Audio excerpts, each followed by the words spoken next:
హరి ఓం. ఎవ్వని చేజనించు జగము, ఎవ్వని లోపల నుండు లీనమై, ఎవ్వని యందుడిందు పరమేశ్వరుడెవ్వడు, మూల కారణం వెంవడు, అనాది మధ్యలయుడెవ్వడు, సర్వము తానయైన వాడెవ్వడు, వానిని ఆత్మభవున్ ఈశ్వరునే శరణంబు వేడెదన్. ఒక పరి జగములు వెలినిడి, ఒక పరి లోపలికి గొనుచు ఉభయము తానై, సకలార్ధ సాక్షియగు అయ్య కలంకుని ఆత్మమూలుని అర్ధిదలంతున్. లోకంబులు లోకేశులు లోకస్థులు తెగిన తుది అలోకంబగు, పెంచీకటికి అవ్వల ఎవ్వండు ఏకాకృతి వెలుగు, అతనినే సేవింతున్. నర్తకుని భంగి పెక్కగు మూర్తులతో ఎవ్వడాడు, మునులు దివిజులు కీర్తింపనేరరు ఎవ్వరిని. ఎవ్వని వర్తనము ఒరులు ఎరుగరు, అట్టి వానిను తింతున్. ముక్త సంగులైన మునులు దిదృక్షులు, సర్వభూతహితులు సాధుచిత్తులు, అసదృశవసాఢ్యులై కొలుతురు ఎవ్వని దివ్య పదము, వాడు దిక్కు నాకు. ముక్త సంగులైన మునులు దిదృక్షులు, సర్వభూతహితులు సాధుచిత్తులు, అసదృశవ్రతాఢ్యులై కొలుతురెవ్వని దివ్య పదము, వాడే దిక్కు మనకు. భవము దోషంబు రూపంబు కర్మంబు ఆహ్వయమును గుణములు ఎవ్వనికి లేక, జగముల కలిగించు సమయించు కొరకునై, నిజమాయ ఎవడు ఇన్నియును దాల్చు.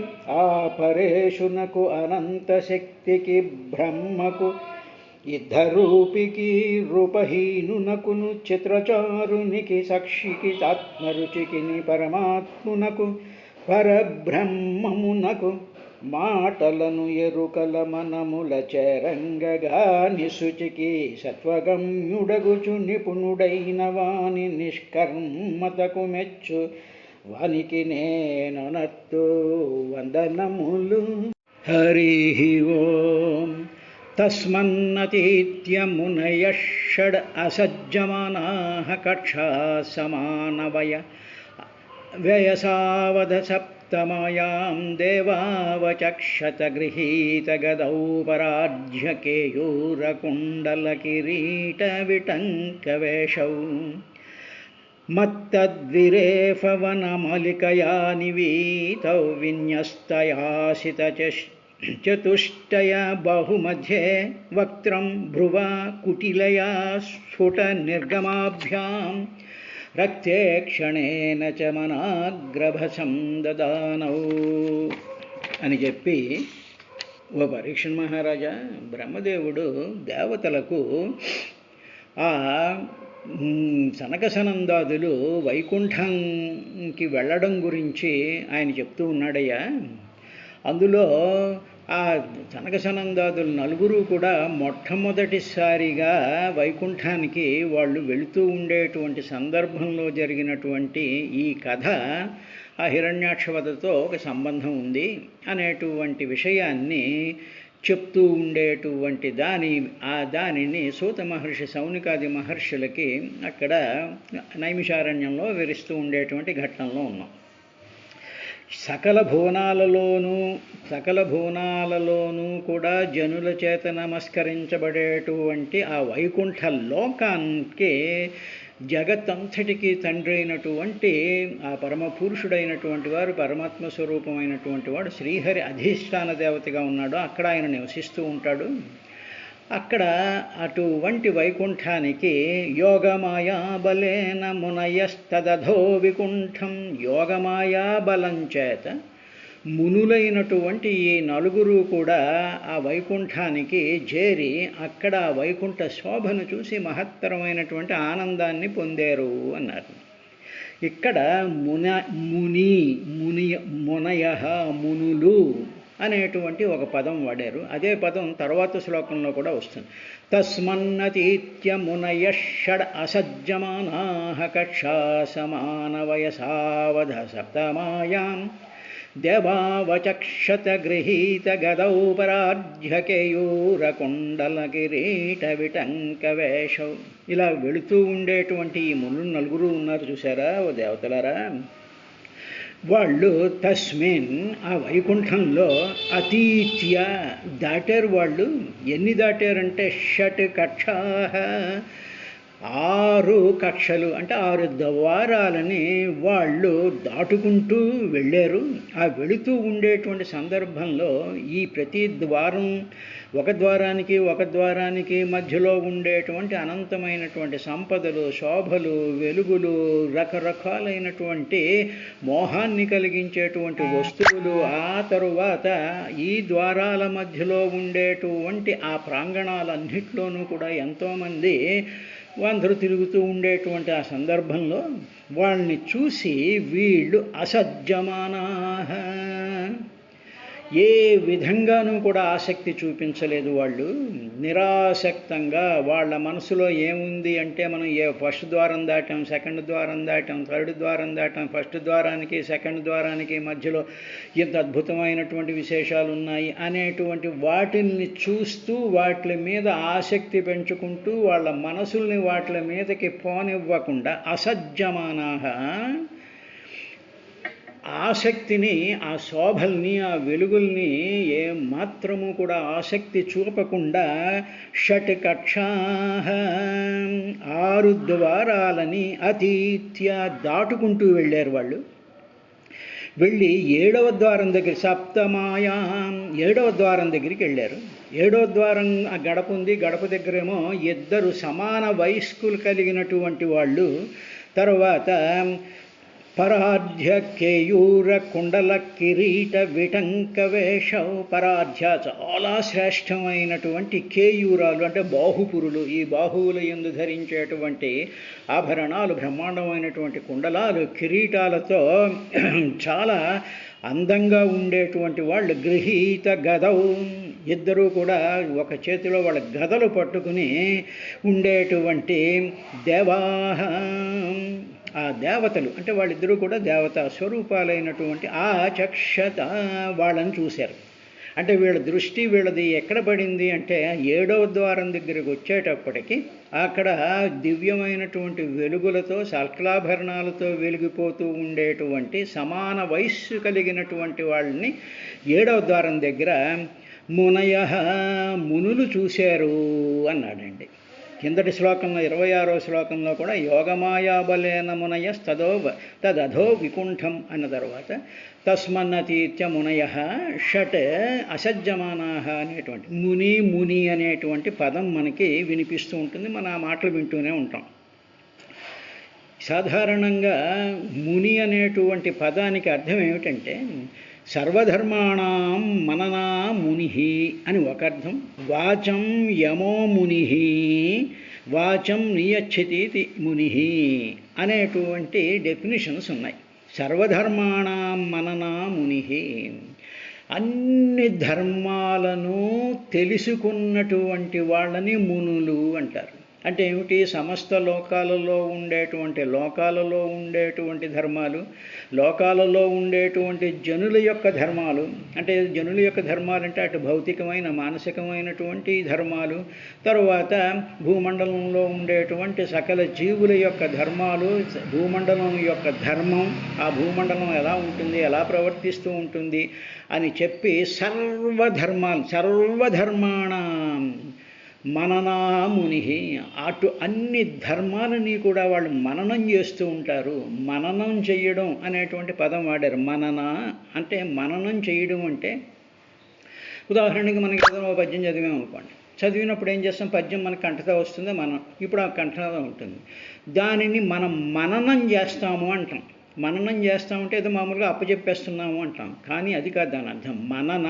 మనస్సునందు దాని ఆ పద్యంలో ఉండేటువంటి అక్షరాలు, ఆ పద్యంలో ఉండేటువంటి పదాలు, ఆ పద్యంలో ఉండేటువంటి ప్రతి శబ్దం యొక్క అర్థం పరమార్థం అవి తెలుసుకుంటూ దాని యొక్క అనుభవం చెందడం అనేటువంటి దానిని మననము అంటారు. ఊరికనే ఏదో అలా గుర్తుపెట్టేసుకుని దాన్ని ఏదో మనం మామూలుగా పైకి అంటూ ఉండడం కాదు.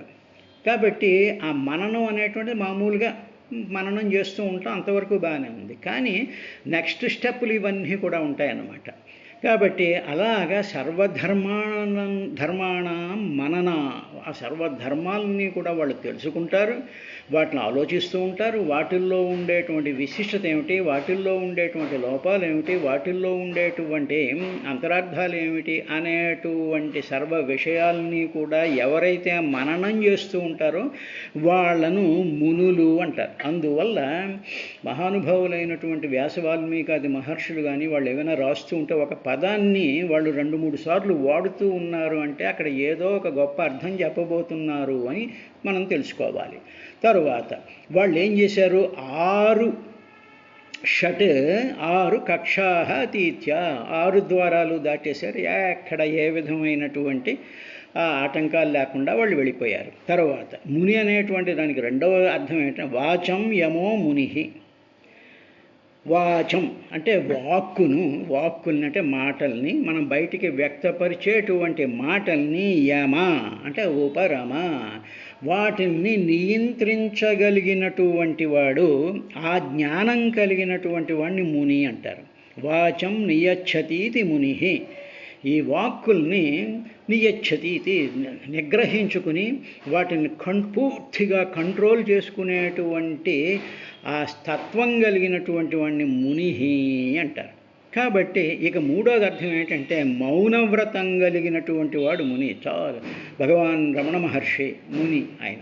అంటే ఏమిటి, మౌనవ్రతం అన్నమాట. మౌనం అంటే పరిపూర్ణంగా ఆత్మతత్వంలోకి లీనమైపోయినప్పుడు మన యొక్క అనుభవ స్థితిని మౌనము అంటారు.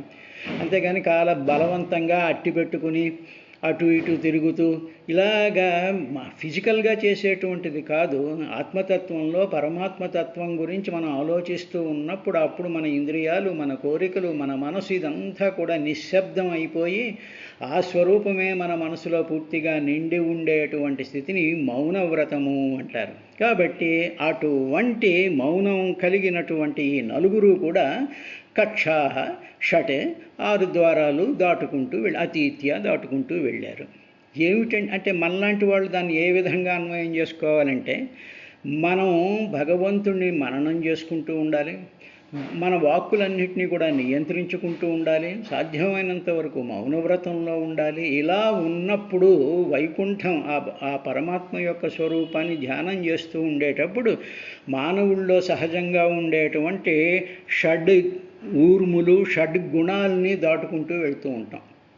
6 ద్వారాలు దాటడం అంటే అది. అంటే ఏమిటన్నమాట, ప్రతి మానవుడిలోనూ కూడా కామ క్రోధ లోభ మోహ మద మాత్సర్యాలనేటువంటి 6 ఎప్పుడూ అడ్డుపడుతూనే ఉంటాయి మనం భగవంతుడి దగ్గరికి వెళ్ళనివ్వకుండా.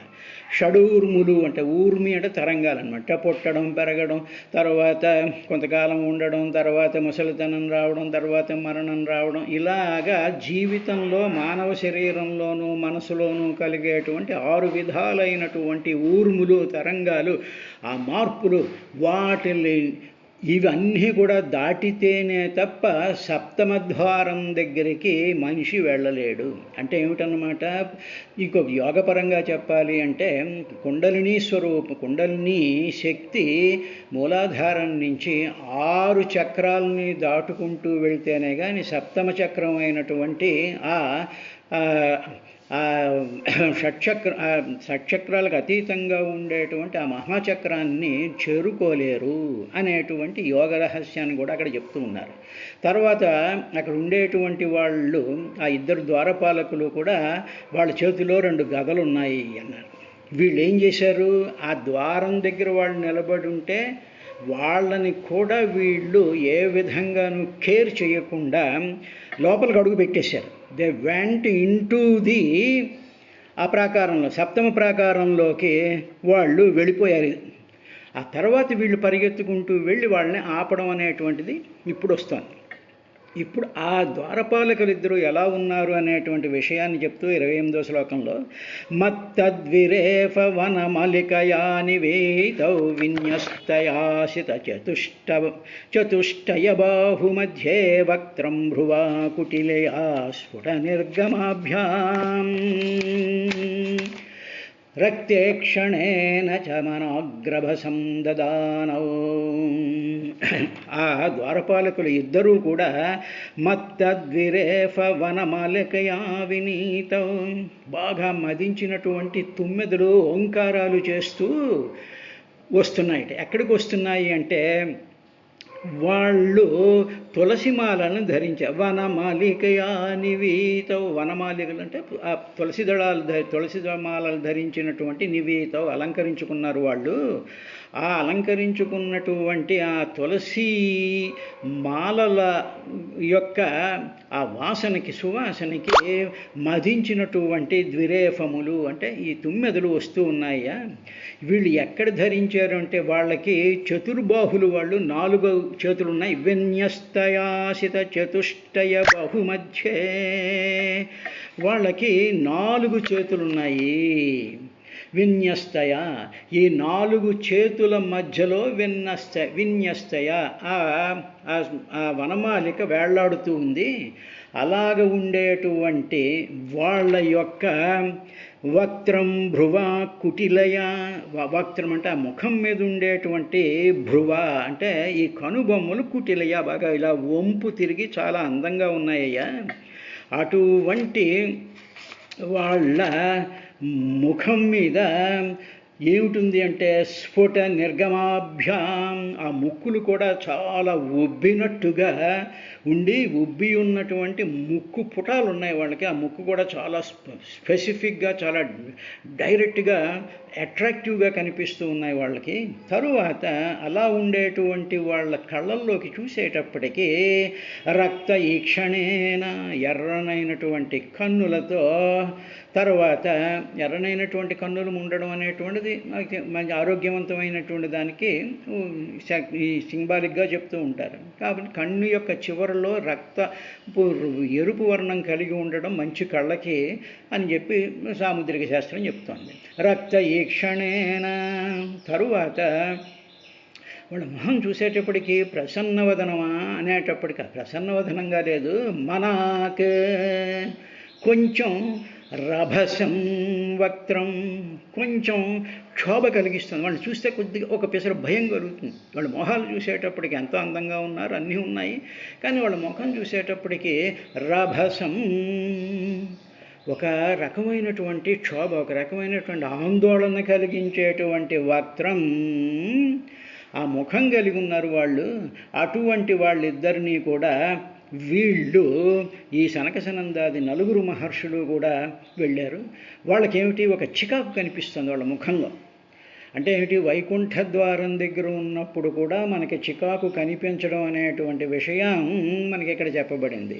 దీన్ని మనం ఏ విధంగా అన్వయించుకోవాలి అంటే, గుళ్ళో ఏదో పూజ చేస్తాం అనేటువంటి వాళ్ళు కొంతమంది తయారవుతూ ఉంటారు.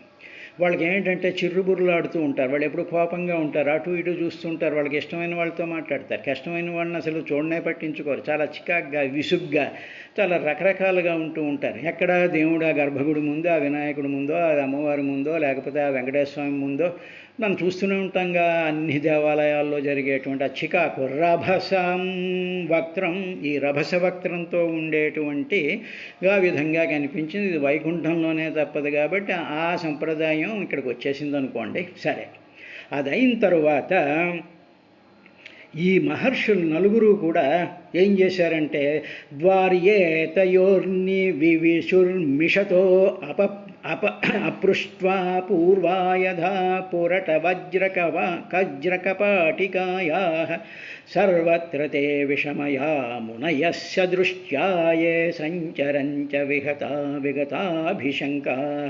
ఏతయోః, వీళ్ళిద్దరూ కూడా మిషతోహో, వాళ్ళు చూస్తూ ఉండగా, అంటే ఏమిటి, ఆ ద్వారపాలకులు ఇద్దరూ చూస్తూ ఉండగా అపృష్ట్వాహ, వాళ్ళని ఏమీ అడగలేదు.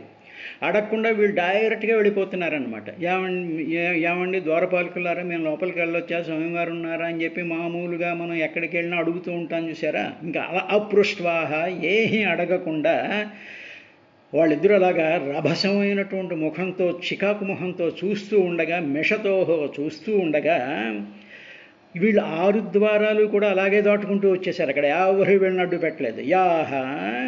యాహ అంటే ఏ పూర్వాహ గడిచిపోయినటువంటి, అంటే వాళ్ళు దాటుకొచ్చినటువంటి పోరాట వజ్రకపాటికాయ, ఆ బంగారంతో పొదగబడినటువంటి గోడలతోనూ రకరకాలైనటువంటి శోభలతోనూ వెలిగిపోతూ ఉండేటువంటి ద్వారాలు, ఆ ప్రాంగణాలని దాటుకుంటూ ఏ విధంగా అయితే చాలా ఫ్రీగా వచ్చేసారో అలాగ వీళ్ళు పూర్వం యథ ఏ విధంగా అయితే 6 దాటుకుంటూ వచ్చేసారో అలాంటి విధంగానే వీళ్ళు నివిషుహు ఆ 7వ ద్వారంలో కూడా ప్రవేశించేశారు. ప్రవేశించేటప్పటికీ ఏ మునయ స్వదృష్ట్వా సర్వత్ర తే విషమయా మునయ స్వదృష్ట్వా ఏ సంచరించ విగతాభిశంకా. వాళ్ళకి ఏ విధమైనటువంటి శంకలు లేవు, ఎందుకంటే 6 ద్వారాలు అలా దాటుకొచ్చేసాం కాబట్టి అనేటువంటి వాళ్ళ మునులు అవిహితాహ అడ్డు లేకుండా, వాళ్ళు ఆపడానికి ఏం ట్రై చేయలేదు. వాళ్ళని చూస్తూ ఉండేటప్పటికి ఏ విధమైనటువంటి శంక లేకుండా సర్వత్రా అన్ని కాలాలలో అన్ని లోకాలలోనూ కూడా సంచరించగలరో ఆ అన్ని లోకాలలోనూ అన్ని కాలాలలోనూ సంచరించగలిగేటువంటిది ఏమిటి అంటే జ్ఞానం. కాబట్టి సనకసనందాది మహర్షులు ఎవరు అంటే వాళ్ళు పరిపూర్ణమైనటువంటి జ్ఞానస్వరూపాలు. కాబట్టి ఆ జ్ఞానస్వరూపం అంతా కూడా అలా సంచరిస్తూ ఉండేటువంటిది వాళ్ళు విగత అభిశంకా, ఏ విధమైనటువంటి శంక లేకుండా కూడా వాళ్ళు 6 ద్వారాలని కూడా దాటుకుంటూ వచ్చేసారయ్యా. వాళ్ళని ఏ కాలంలోనూ కూడా వారిని ఎవరు అడ్డుకోలేరు. అంటే మన జ్ఞానాన్ని ఎవరైనా అడ్డుకోగలరా? ఉదాహరణకి అతి సింపుల్ ఉదాహరణ మీకు చెప్తాను. ఉదాహరణకి జ్ఞానము అంటే మనలో తెలుసుకునేటువంటి తత్వాన్ని జ్ఞానము అంటారు. ఉదాహరణకి మన మామూలు ఇలా కూర్చున్నాం అనుకోండి. కూర్చున్నప్పుడు ఒకసారి ఆకాశం వైపు చూసామనుకోండి. ఆకాశం వైపు చూస్తూ ఉంటే ఏమవుతుంది, మనలో ఉండేటువంటి జ్ఞానం, ఆ తెలుసుకునేటువంటి శక్తి ఉంది చూసారా, ఆ వెలుగు ఉంది చూసారా, అది ఏమవుతుంది, మన కళ్ళ ద్వారా వెళ్ళి ఆకాశం అంతా పరుచుకుంటుంది. ఇప్పుడు దాన్ని ఎవరైనా అడ్డుకోగలరా? మన ఆకాశాన్ని చూడాలి అనేటువంటి మనస్సంకల్పం కలిపినప్పుడు దాన్ని అలా చూసేటప్పటికి ఏమవుతుంది, మనలో ఉండేటువంటి జ్ఞానం అంతా వెళ్ళి పడిపోతుంది. అందువల్ల జ్ఞానానికి ఏ విధమైనటువంటి అడ్డు ఉండదు. అలాగే చూస్తుంటాం, ఎదురుగా చెట్టు కనిపిస్తూ ఉంటే మనలో తెలుసుకోవాలి అనేటువంటి ఆ జ్ఞానం లోపల నుంచి కళ్ళ ద్వారా బయటికి వెళ్ళి చెట్టు మీద పడిపోతుంది. అలా ఏది చూసినా సరే మనలో ఉండేటువంటి జ్ఞానము, దానినే నేను అంటారు, అదే ఆత్మ అంటారు. ఈ ఆత్మకి అడ్డు లేదు. కాబట్టి వీళ్ళు ఆత్మస్వరూపులైనటువంటి వాళ్ళు కాబట్టి ఏ సంచరంచ విగతాభిశంకా, ఏ విధమైనటువంటి శంక ఉండదు. నేను ఆకాశం వైపు చూస్తానంటే నాకు అడ్డం ఏం పడుతుంది? ఏం పడదు కదా. జ్ఞానం అనేటువంటిది అంత శక్తివంతమైనటువంటిది. ఆ జ్ఞానం మనలో బుద్ధి గుహలో శ్రీహరిలా ఉన్నాడు కాబట్టి అడ్డు ఆపు లేనటువంటి మహత్తరమైనటువంటి తెలుసుకునేటువంటి తత్వం, సర్వవ్యాపకమైనటువంటిది, నిత్య శుద్ధ బుద్ధ ముక్త స్వభావమైనటువంటి ఆ జ్ఞానస్వరూపుడైనటువంటి శ్రీహరి మనలో ఉన్నాడు. ఉన్నప్పుడు మనము షడూర్ములు కానీ షడ్గుణాలు కానీ ఈ షట్టి సంబంధించినటువంటివన్నిటినీ కూడా దాటుకుంటూ వెళ్ళిపోవచ్చు అనేటువంటి విషయాన్ని ఈ కథ ద్వారా చెప్తూ ఏం చేశారు అంటే, అప్పుడు వాళ్ళు తాన్ వీక్ష్య వాతరశనాంశ్చతురః కుమారాన్ వృద్ధాన్ దశార్ధవయసో విదితాత్మతత్వాన్ విత్రేణ చాస్ఖలయతామతదర్హణాన్ స్రౌ తేజో విహస్య భగవత్ ప్రతికూలశీలౌ. ఆ శనకాది మహర్షులు 4 కూడా దిగంబరులు. వాళ్ళు ఒంటి మీద ఒక్క నూలుపోకు కూడా లేదు. వాళ్ళు వయసులో చాలా పెద్దవాళ్ళైనా వాళ్ళు ఎలా కనిపిస్తూ ఉంటారంటే 5 సంవత్సరాల బాలకుల్లాగా వాళ్ళు కనిపిస్తూ ఉంటారయ్యా. వాళ్ళు ఆత్మతత్వాన్ని తెలుసుకున్నటువంటి వాళ్ళు. ఆత్మతత్వం అంటే పరమాత్మ యొక్క వ్యాపకత్వం, పరమాత్మ యొక్క శక్తి, పరమాత్మలోనే ఉండేటువంటి మాయాగుణం అంతా కూడా పరమాత్మ కంట్రోల్లో ఏ విధంగా ఉంటుందో అలాగ వాళ్ళు ఏ మాయా స్పృశించదు, ఏ గుణాలు స్పృశించవు. వాళ్ళు సర్వవ్యాపకమైనటువంటి పరిపూర్ణమైనటువంటి జ్ఞానులు. దిగంబరులు అంటే దిక్కులే అంబరముగా కలిగినటువంటి వాళ్ళు. అంటే బట్టలని కాదు, ఇక్కడ సర్వ దిక్కులలోనూ కూడా వాళ్ళు వ్యాపించగలిగిన. దిక్కులకి ఏదైనా వస్త్రాలు ఉంటాయండి, మనం చూసాం. ఉత్తర దిక్కు ఏదైనా వస్త్రం, పట్టు వస్త్రం ఉందా? తూర్పు దిక్కుకు తీసుకెళ్తే అక్కడ ఏదైనా వస్త్రం కట్టుకుని ఉంటుంది ఆ దిక్కు. కాబట్టి దిగంబరులు అంటే అది అర్థం. అటువంటి వాళ్ళు అప్పుడు వారిని అడ్డుకోవడానికి ద్వారపాలకులకి తగదు. అటువంటి వాళ్ళని ఆత్మతత్వం తెలిసినటువంటి ద్వారపాలకులు వాళ్ళని ఆపకూడదు. కానీ ఈ ద్వారపాలకులిద్దరికీ ఏమనిపించిందంటే, శ్రీహరి పట్టు వస్త్రాలతో దగదగా మెరిసిపోయేటువంటి అటైర్తో ఉంటాడు, వీళ్ళేమిటి ఆయనకి విరుద్ధంగా ఉన్నారు అనేటువంటి భావం వాళ్ళకి కలిగి వాళ్ళు ఆగు ఆగు ఆగు అని చెప్పి బెత్తంతో వాళ్ళని బెదిరించారయ్యా అన్నారు. రేపటి కార్యక్రమంలో ఆ బెదిరింపు వల్ల జరిగింది